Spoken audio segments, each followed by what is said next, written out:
Thank you for coming out. As I was reading this text, we measure the earth with our bodies, I just kept feeling this real sense of familiarity in this connection. I'm not Tibetan. I have indigenous ancestry in the borderlands, New Mexico borderlands in New Mexico. And I was raised as someone that was colonized in the sense that I was in a deeply religious, conservative Pentecostal family. And as I got older, I was trying to understand, well, what is it that my indigenous ancestors knew and thought about the world? How is it that they navigated life? And part of the grief around this journey for me, really my own decolonial journey, was also understanding the deep chasm between my life and how my identity and knowledge systems had been erased and were so distanced from me. And so I hear some of these themes in the book, and I know that this is coming up in both of your work, right? This sense of loss and dispossession. And one thing that I heard in the book, and I'm curious to hear from both of you about, is this idea that maybe the occupation of Tibet has somehow benefited Tibetan people, right? Or that it's somehow provided them with quote unquote development, right? And I think the discourse around settler colonialism and how it is operating there and how there's still really a very violent imperial project taking place and different forms of ethnic cleansing, cultural genocide, physical genocide.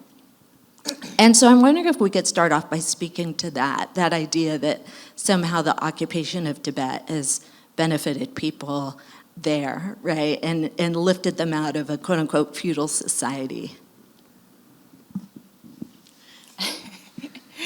Wow, thank you, Natalie, and to everybody here and to the good people who made this possible. Really, really thrilled to be here in conversation. Yeah, that argument in, sort of progress or development as a justification for colonial rule is like a really old argument that's been utilized around the world by Western colonial nations and by China and others. And I think like what's at the core of that I find so offensive and problematic is that it's not about the free will and the desire of those people. It's a decision that comes from outside. It's a declaration and a judgment of a people from outside that says, we know what's better for you than you know what you need. And that's like, I think there's a lot of like political systems and theories, including Marxism, that justifies that kind of treatment of people. That's not about their inherent knowledge or wishes or autonomy or free will, any of that. And it's I think it's like fundamentally antithetical to like a ethical way of living in the world in which you have like mutual respect and regard for each other's autonomy and beliefs and wishes. So I just feel like that's like, at the core of it, that's the dynamic that we're talking about. And it has so many different faces and so many different like forms of rhetoric that you see in the West today in so-called post-colonial systems. The same sort of essential dynamic and judgment and decision for others. That's what it gets down to for me. As Tsering already just kind of said, this is an old narrative that gets reproduced over and over again to justify occupation. It is a narrative that China itself has promoted, and it's a narrative that China reproduces from the Western model. In many ways, I think contemporary China is a reaction to Western empire building. I mean, they say it themselves, but it seems to be a lot of reaction and to prove the West wrong in some sense through their like spectacular rise in the world as an empire. So it's a specific narrative that the imperial and colonial powers use to justify what they do as far as extraction is concerned. But what I think is interesting about Tsering's book is that it gets right down to the violence of it. What does it mean to be liberated according to the Chinese? And it's not a liberation in the sense of spirituality, but it's a aggressive and violent kind of what they call liberation. So are Tibetans actually benefiting from the occupation in Tibet? Absolutely not. If anything, it's become, the occupation of Tibet has now become a threat to the Himalayan states. So like, the occupation of Tibet is now like the main framework with which China is approaching South Asia. So I think it's very clear. And if anything, I think Tsering's book gets to the violent element of this claim. But I think what's also interesting about Chinese colonial empire making is that it's Chinese. And for a long time, China has excused its rise in empire making in the world, justifying it based off of Western imperial history. So in many ways, it's a reaction, but I also think the other interesting thing about Chinese empire making is that it does it on the basis of communism. The West did it on the basis of democracy. So I think this is the first time we're witnessing that communism, just like democracy, is an ideology that we strive for, but it does not guarantee the freedom that it claims to, to promise. And if anything, in Tibet, it has been violent atheism and violent secularism that is enacted on Tibetans. And so Tibetans can't even be Tibetan and practice who they are. Okay, so this leads me to something I think a lot about in my work. Specifically how indigenous peoples in the Americas were pathologized because of their perceived lack of legitimate religion, right? And I see a kind of parallel pathologizing Tibetan people as too religious, right? That this in itself is a problem. And that again, is noted before, it becomes a justification for state building, dispossession, really settler colonialism, right? Displacing Tibetan people.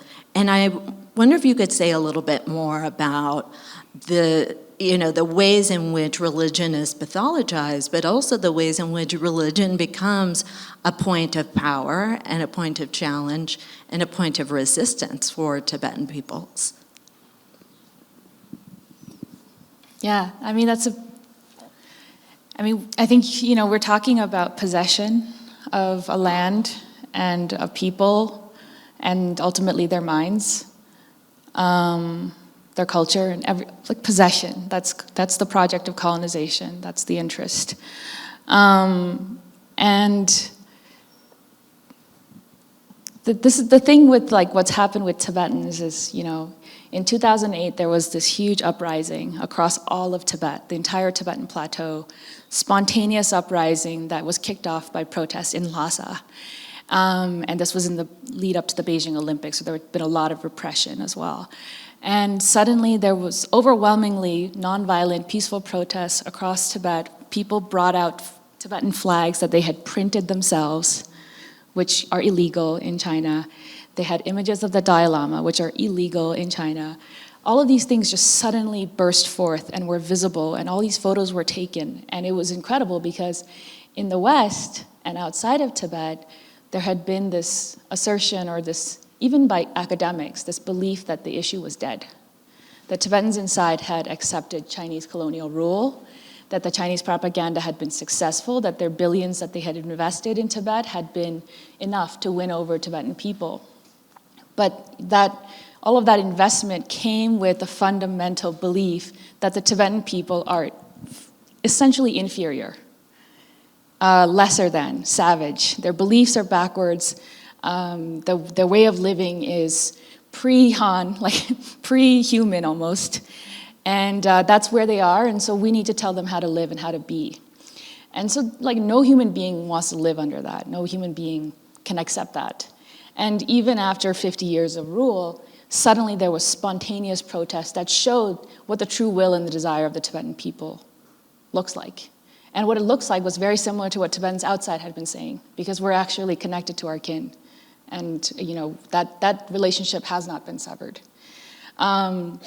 And a big part of that is religious. A big part of that, I think in a lot of social movements, liberatory movements, there is an element of faith and an element of like deep spirituality that compels people to keep fighting for each other. Because especially for people who have lost everything and have no promise or even a potential path for success, the thing that keeps people fighting isn't like clear success. You know, in the horizon. It's something deeper, it's commitment to each other. And so hope is not something that's on offer for Tibetan people. And it's not necessary in a sense. What's necessary is the belief and the faith and the commitments that are deep and like ethical and moral and rooted in a belief system in how the world actually is. Yeah, I think it's interesting how Tibetan spirituality gets mobilized by the colonial state in very similar ways to what the US and Canada has done. In terms of the US and Canada, it was Christianity in place of indigenous spirituality. And in Tibet, religion is used again. I think it's really interesting how the Chinese state kind of reproduces the same narratives. To kind of construct a backward subject that they are liberating through their like material development and violent forms of secularism. But at the core of Tibetan Buddhism, and I think a lot of people forget this, is that it's a Tibetan history. It's Tibetan Buddhist spiritual like figures who enacted these histories and brought the spirituality and developed it in Tibet. And so in many ways, Buddhism isn't something that we picked at birth. It's defined a way of life, and it has been part of the Tibetan civilizational imagination of itself. So it's part and parcel of how Tibetans enact themselves in the world, and how we think and how we act and how we imagine the universe. So it's a core part of who we are. It defines us in many ways. So to say that, this is backwards and you cannot, like the inability, like China's security forces are so insecure about Tibetan Buddhism and Tibetan Buddhist identity that it, securitizes it at a crazy level. I think what's interesting about the 2008 uprising is that it started with the monks. Tibetan monks are holders of Tibetan culture, epistemology, knowledges, and history, and it was them who started this nationalist rebellion against a colonial power. And, and that's when lay Tibetans followed out. The flags that Tsering is talking about, a lot of them were carried by Tibetan monks. So, I don't think it's simply about this religion that people enact that's being in many ways it's being used as a narrative justification for certain kinds of structural policies that control people as an excuse to take their land. But in terms of how Tibetans actually engage with their spiritual and cultural identity, it defines who we are and it defines how we are with each other. And my project talks about how Tibetans developed a sovereign community in exile. And, practically speaking, it was done through institution and community building. But at the heart of it all, it was the practice of compassion. People were practicing compassion with each other and building together. And it wasn't about compassion in me, it was about compassion in us and how we can imagine a world out of this ending that China had brought. So the vibrant culture that we enjoy that's Tibetan and the spirituality is still enacted by people who continually are, villainized for being who they are. So I don't think you can separate Tibetan spirituality from who we are as a people. Yeah. Thank you. Yeah, it's something that I found so compelling in the book. It's this story of this journey, basically, of exile, right? Escaping Tibet, and how a family is trying to survive and really not survive just physically, but survive psychologically, emotionally, spiritually, right? And there's this beautiful discussion of termas and a really beautiful discussion of oracles as well, right? One of the characters is an oracle. And I think that this is so relevant. It really links to this idea of, retaining your worldview, retaining your religious world, but understanding that religious life is also knowledge, right? It's a particular kind of knowledge that in the West we don't really, the way that it was described by a Lakota scholar, Vine Deloria Jr., he said, in the West we don't have an intellectual framework to talk about like immaterial knowledge.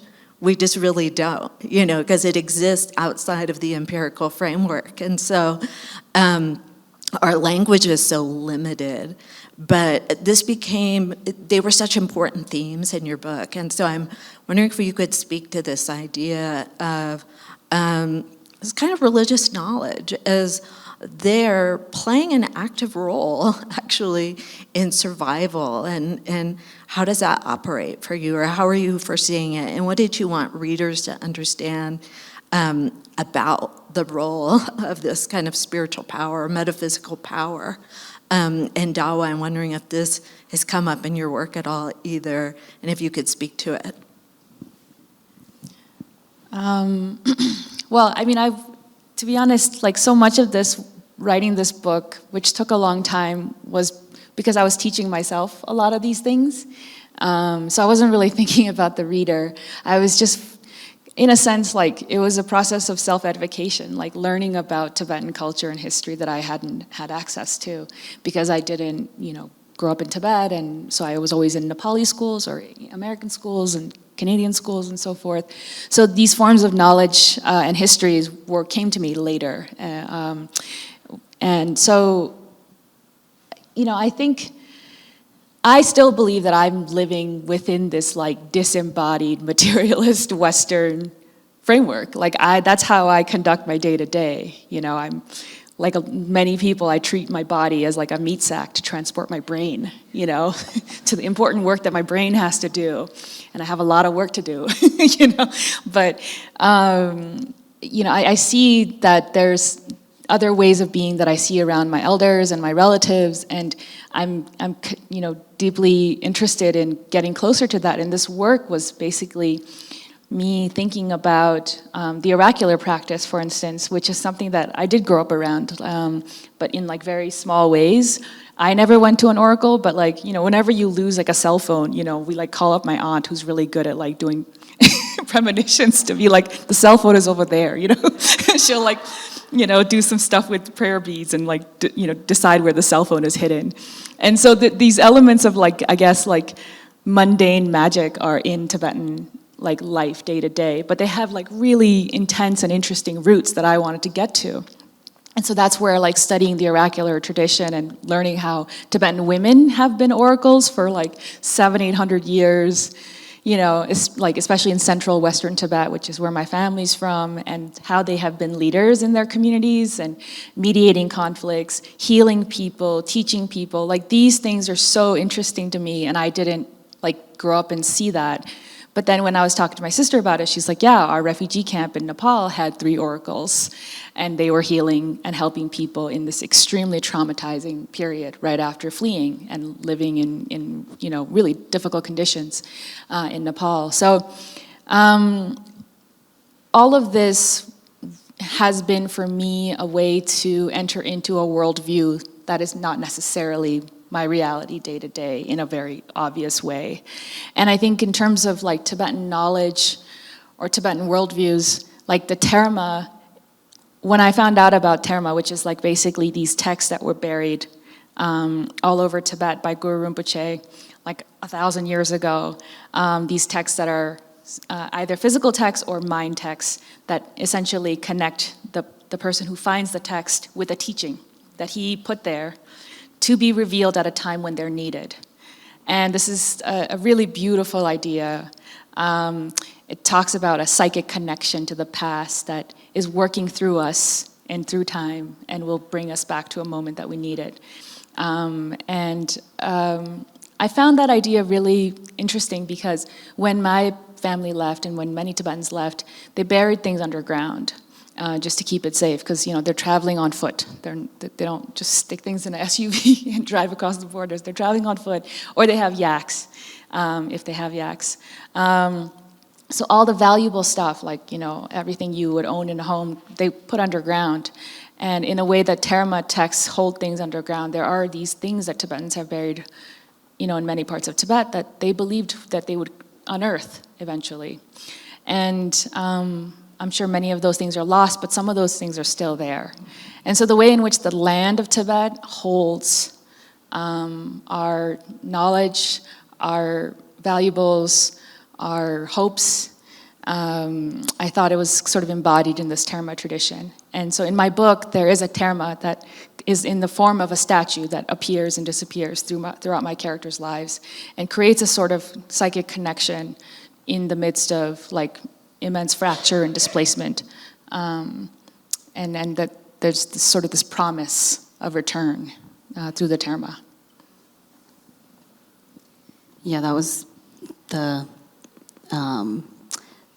my favorite part of the book, because I loved how the statue in many ways is representative of the place that it's supposed to belong to, and a particular kind of story that it both enacts but also forces the reader to think about. But yeah, I grew up in the Dharamsala Tibetan community, so I grew up with lots of spiritual figures just being mundane figures in the Tibetan community.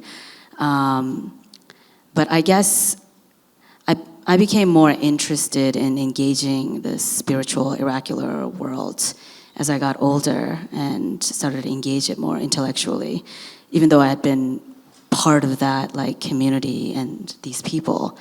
I think it's really cute how a lot of school students, so Upper TCV, Tibetan Children's Village, is located in the mountains of Dharamsala. And above them is tsamkangs. Tsamkangs are meditation, up in the mountain. They're usually going to hide from the world and do their meditation practices up there. And I've always loved school students' stories about how they would go interrupt them, especially during examinations. They'd go up there and they'd ask the practitioners, can you do a mo? Divination, will I pass my exam? And then I loved the answers. I was like, what would they say? And they'd be they would do their divination and then be I think if you study, I think you will pass, So I just love how they're part of these everyday lives, and they're supposed to be these ascetics away from the world, but then how engaged they are with mundane children's lives and their anxieties about examinations. But I also think, because I had to do a lot about how did Tibetans construct a community out of an ending that had happened and that had forced them to leave their home behind and rebuild in India.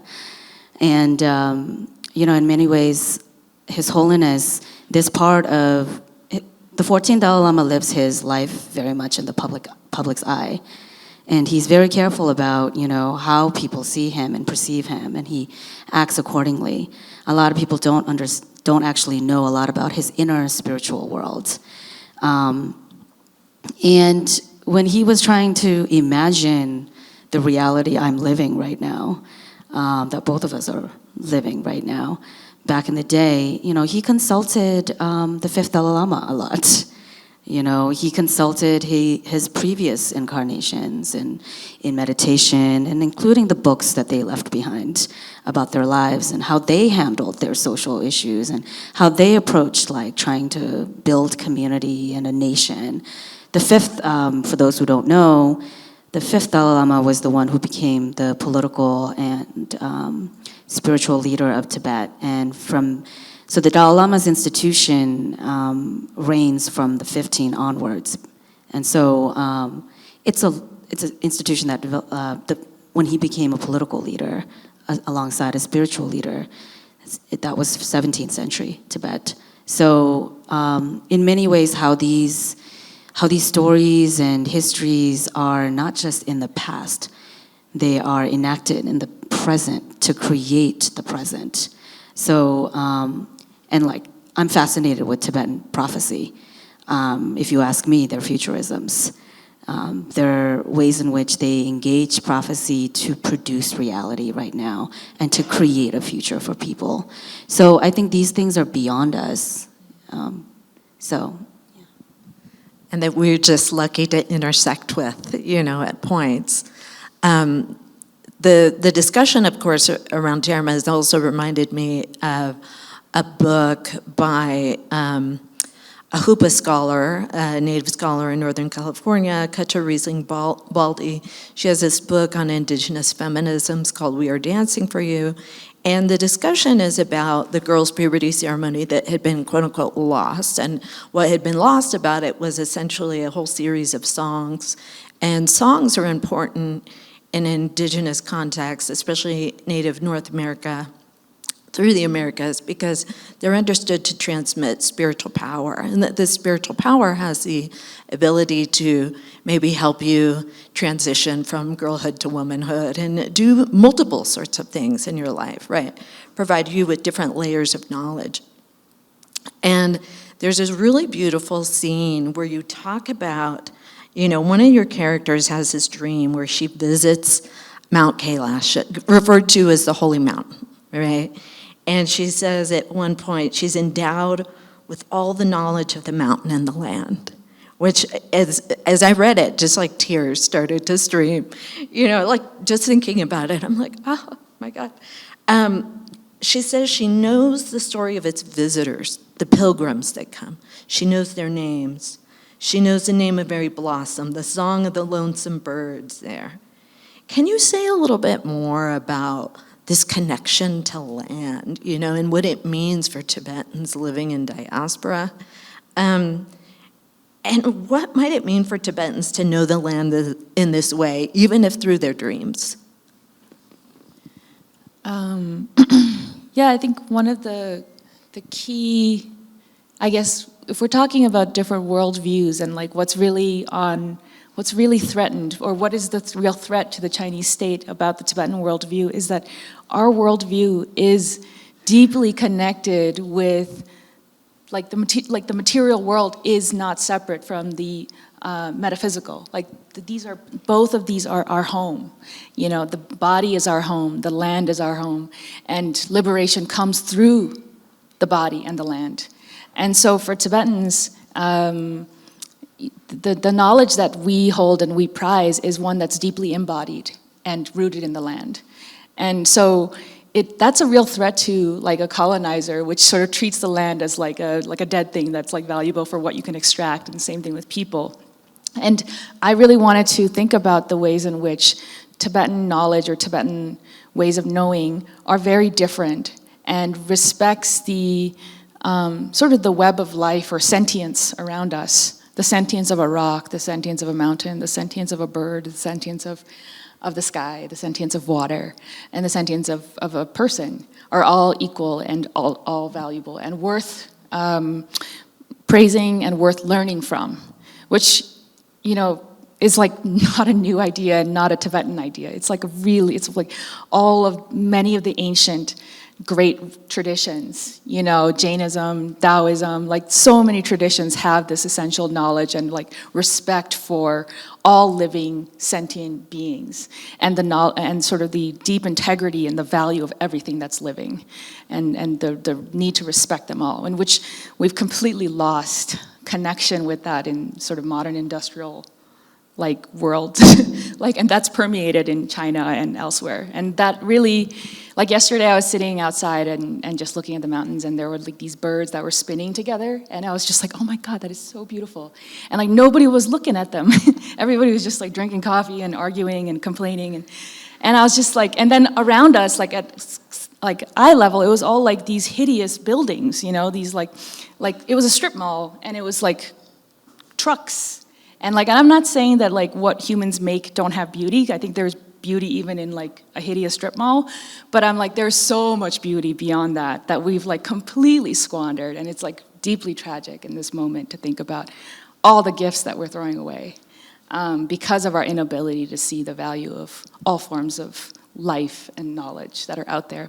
That we don't have to be this disembodied mind that is separate from the world, and that's not the real path.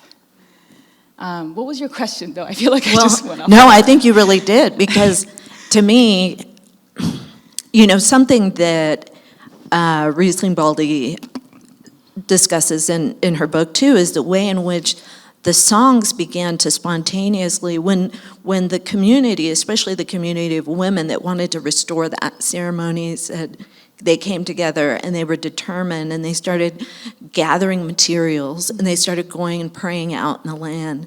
The songs started to return to them spontaneously, and she writes about this, that she would actually just start hearing a song and start singing it, right? Yeah. And so to me, part of this dream and having this awareness, this spontaneous awareness, oh, I know the wisdom that's here written in this land. I know the wisdom of this mountain, and I know these pilgrims, right? And to me, that's so profound, and it's a really, it's a way to think about knowledge beyond what we think of typically in the West as knowledge or data, right? This kind of deep spiritual, I sometimes describe it to students as this knowledge that exists beyond words. Mm-hmm. Yeah. Right? A deep bodily somatic knowing of relationships and care, and even, as you mentioned, kind of innate, spontaneous understanding of stewardship, right? So yeah, I think you were answering that already, and if you want to add, and please, Dawa, I would love to hear from you. I think your book is called We Measure the Earth with Our Bodies. I think it aptly captures how Tibetans interact with their land. And I think land is a main fixture in everything that Tibetans write and imagine. It's the Tibetan land where a lot of Tibetan stories and histories are enacted. Our stories, our histories especially, they're very much spiritual histories, is all about enacting certain kinds, bringing of Buddhism from India to Tibet, to this land. And then even in the texts, all the spiritual, philosophical texts that we, the teachings that I go to, it's Tibetan land is part and parcel of these teachings. It talks about these histories enacted, special practices found in certain locations. So what I'm trying to say is Tibetan land is the place where Tibetan history got enacted, and it continually gets enacted there. So it's central to how we imagine ourselves in the world. But for Tibetans in exile, it's this land that's away, that we want to access. And the ways in which our parents, our community continually reminds us about this land, about this place that they left behind. And it's not just an enactment of Tibetan history, but it's where our families became our families. So, you know, land is not just this physical object, it's just this, I mean, when we were talking about terma is holding stories and teachings, that's what the land is. And in many ways, I think about the ways in which we have to, you know, recall the land a lot in exile in order for us to feel like we can access it. And in many ways, you know, Tibetan bodies, going back to your book again, you know, our parents, our family, our community members, in many ways, make us recite these lands. Like, I know where the Potala is. I know where the first Tibetan monastery is. Like, before I even like went there, like, I know where they are because these are important things to them. You know, because it's essentially a history of us, and that's both like collective but also personal. So, yeah, I get it. Like, the land is like a main fixture in anything Tibetan. You know, like, even if you translate a text that you think has nothing to do with the land is right there. Yeah. So it's still operating in the Tibetan imagination and diaspora, and even, you know, through metaphysical connections, right? Even through dreams. And something else I was really struck by, you know, I think a lot about how the primary purpose of racialization, to racialize a people, is to dehumanize them, right? Is to say that, well, if there is a hierarchy of peoples, some peoples are more civilized, more astute, more intelligent, more, you know, innately moral even. There's a religious ethical dimension that operates. And the story of the journey and the frostbite, the hunger, right? Really the starvation, the experience of living in camps, essentially trying to make a home out of a patch of dirt, right? I was really, well, and it's weird to say this, but I was enamored by the way you wrote dehumanization, right? And the way that you described it, because I think this is something that is so abstract and difficult to really get at, that living experience of such profound dehumanization. And I'm wondering if you both could speak about, you know, the role of racism, racialization, and dehumanization for Tibetans in your work, right? And even the role of, you know, rehumanization, which I often think of as like the promise of decolonization, like it's to rehumanize and to restore, and what role that plays here too. Yeah. I felt like that scene where I think it's one of your characters who starts like talking to this professor of Tibetan studies was where I felt like that moment was so like present, and the way that the character speaks back to the professor, it was so satisfactory, because I can't talk like that in the institution because I will be dismissed. But like, it was so satisfactory to see this character say all the things I've like imagined saying, you know, and but also like, you know, I want you to speak more on this, but quickly, like, I do remember, like, not only in that moment, but even the way you talked about the object sales, you know, like, you know, I think Tibetan Buddhism is really popular primarily because of the illicit trade in Tibetan... the loss of sacred objects. Yeah, objects that have been stolen from invasion and continues to be stolen. And like, it is a huge illicit trade in the art community. It completely makes museums. It supports specific like Tibetan studies, like expertise, right? And has nothing to do with us. It's entirely about objectifying us and taking from us, and then, you know, like creating caricature versions of us.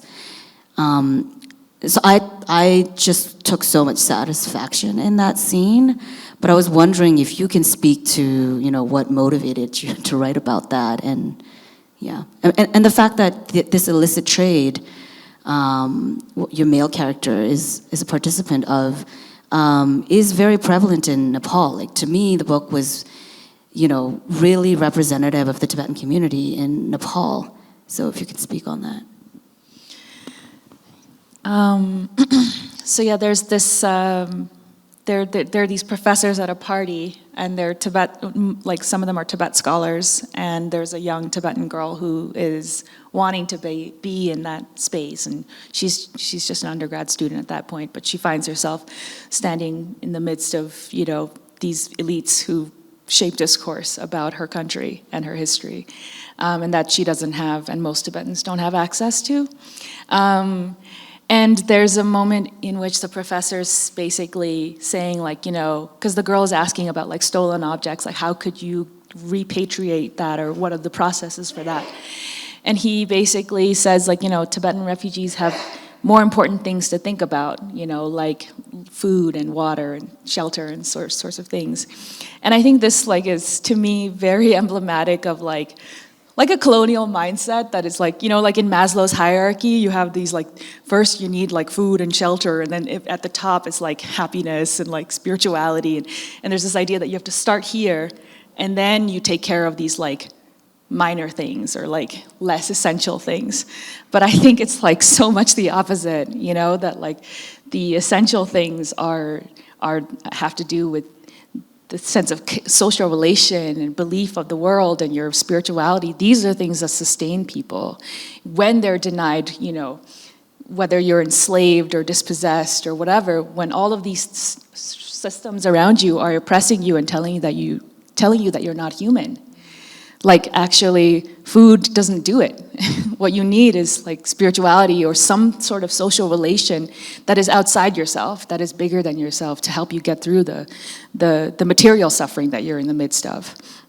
And the fact that a scholar of Tibetan studies still doesn't get that, and he's sitting around studying Tibetan people and how Tibetan people think and function, and still he doesn't understand this essential part of who Tibetan people are at their core, to me was emblematic of how lost the discipline can be if it doesn't actually seek to respect the worldview of the people that it purports to study. You have to begin from a moment of trying to approximate an embodiment of their perspective if you want to study them. And recognizing you cannot fully, but begin from that fundamental respect for their worldview, then go forward. But if you kind of hold on to your worldview of these are things that matter and those are things that don't matter, and then you're studying them from the outside, then it leads to a lot of problematic things, such as scholars repeating Chinese government propaganda, that Tibet is better off now under occupation than when Tibetans were poor or whatever, so it leads to so many other problems that basically repeat colonial systems of oppression. So yeah, I was, at that moment, I was really thinking about the Tibetan camp that my family's connected to in Nepal. And I had been watching YouTube videos. They post a lot of YouTube videos. Tibetans are really big into that these days, blogs or vlogs. And there was a YouTube video of the camp where one day they were doing a religious ceremony where all the Tibetans were going down to the river and pouring palmfuls of water into a pan, praying, putting the water back into the river, and repeatedly doing that over an entire day, just water in, pray, water out, back into the river. And it was a prayer that was done for all sentient beings, for the entire world. And it's that would be seen as ridiculous, in the material sort of context of a worldview that doesn't believe in what Tibetans believe. But for Tibetans, this changes the world. To do this, to put that out there is world changing. And why not? There are worse things to do with your time. I think you're pointing out a really important difference in intentionality here, right? At the end of the day, this ritual that you're talking about, which describes a lot of Tibetan spiritual rituals, is in essence about an intention about healing all of us, right? It's beyond, it's me, but it's all of us. And I think that's what that character points out to the professor.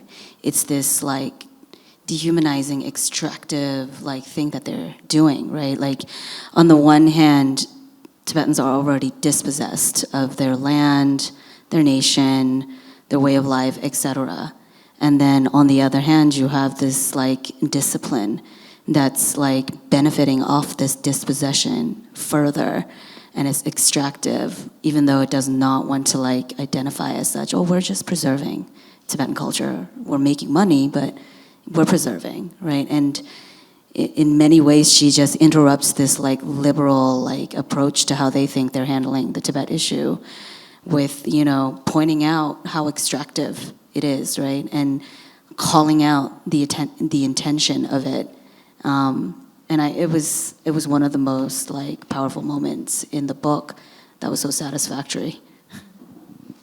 To me, I was really struck by the way in which we see Western knowledge production and the kind of acquisition of knowledge about the other, and even the other's knowledge itself. It becomes part of, a Western imperial possession. And I know we're at the point where we have to take questions, but the last question that I wanted to pose, can we talk about Tibetan sovereignty here, right? And what does that mean? Is it about statehood? Is it beyond that? Is it something more? If you both could speak to that kind of in a 2-minute version. Well, Tibetans have been in exile for the last, 1959 is when they completed the occupation and solidified their colonial domination in Tibet. And so I think in exile, there's a sustained population of Tibetans in exile, I think over 3 generations. And it was Tibetans who produced that generation. In many ways, the ending in 1915 was supposed to be an end to Tibet, Tibetan identity, and Tibet as a nation. And what His Holiness and his generation of people did was recreate a whole new beginning out of this ending, which I think is interesting because Indigenous futurism is all about, it starts from an ending, and how do we imagine a beginning? As opposed to Western sci-fi, like imagination about the future, which is like dystopia. But it starts from the apocalypse. It starts with like, when is this ending going to come? And I think Indigenous futurism is, the ending is here. We're living it. How do we reimagine a beginning? And in many ways, like Tsering's book gets to the heart of it. It's people and family and relations that make like a community. You need people to be alive and to sustain lives, and that is a lot of care and labor and compassion for each other. And so I would say, 3 generations on, here we are, and we've become a threat to the Chinese government. So I think it's been a successful ride so far. Yeah, I think sovereignty, so for Tibetans, because we're colonized by an outside country, it does have to do with the state in that sense of like regaining Tibetan control of Tibet as a land. But I think it's also beyond that. I think it goes back to like your first question, which is like, what kind of social relations are acceptable to us? Do we accept a domination within ourselves from the outside? Basically the Tibetan movement, I think, has been a really interesting project for a community to build a system of values about what we believe to be acceptable and what we believe to be right. So we have chosen nonviolence as our path because the way in which we get to the goal is just as important as the goal. Like, we don't believe that you can have a free people if it's based in the bloodshed of other people. So it's beyond sovereignty in that sense. It's about fundamental beliefs as a community, about how we want to conduct ourselves in the world we're trying to build. a praxis of a certain kind of ethics and way of being in the world. Yeah. Well, thank you both. We have like 4 minutes for questions.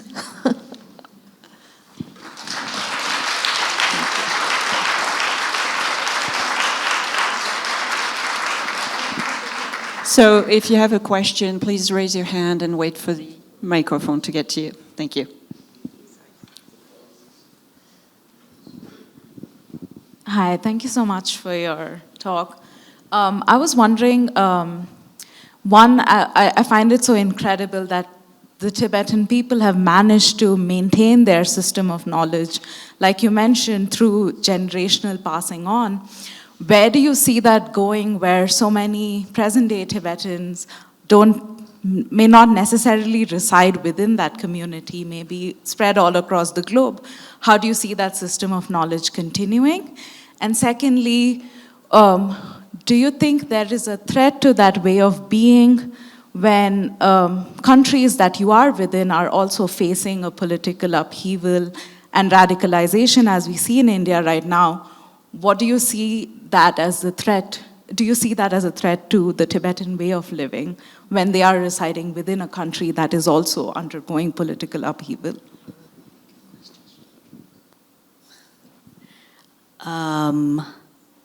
So what about Tibetans who are in the diaspora now? I think what's interesting is Tibetans in the diaspora create community with each other and movement. Me and Tsering actually didn't live in the same place. We were discussing this yesterday. We actually met through the movement, and we created a movement and a community with each other. And it's been so satisfactory watching her journey kind of come full circle. I've been watching her work on this book for a long time, and it's so nice to see it out in the world. And generating the kind of conversations that, we always found important. And that conversation was about Tibet and how do we create a community and a movement to create change, positive change for us as a people, right? Back and forth. So I think as long as that ethic, we're talking about an ethic and a certain kind of politic, reproduces, it will continue. Because if you think about it, India was diaspora too in the beginning, and Tibetans created a community there. As far as what's going on in India affecting Tibetans, I think the way Tibetans in India talk about India is, I love the way Tibetans think about India. And it's this romantic India that fought the British and that won. Tibetan activists love to talk about that era of India that was defying the norm of their time at the time, and they dared to win, win against the colonial British. It wasn't just a movement, it created intellectual thinking. These thinkers still influence Tibetan thinkers to this day, and I think that as much as Tibetans love to talk about what India has given to them, I think Tibetans have a lot to offer to India. And I think India can maybe learn a little bit from how we imagine India and empower ourselves that way. So I think, yes, India is going through a rough patch. And unfortunately, this revisioning of history and et cetera is for a specific kind of agenda, right? And I think there is a youth movement that is resisting it. But I do think India can have a hard look at itself. If the other party is going after these histories, then you guys better know that history well enough to rebuttal it. And I think that version of India, Tibetans love. It let Tibetans be Tibetans in India. So I think there's a possibility of cross-pollination, of appreciation and learning. And I think His Holiness, in many ways, talks about how he sees India in such empowering ways that I think in some ways is even beyond some Indians. So I think there's opportunities to learn from each other's patronage. Well, I just wanted to know if people are okay with going over time a little bit, maybe 5 more? No? Okay. Okay.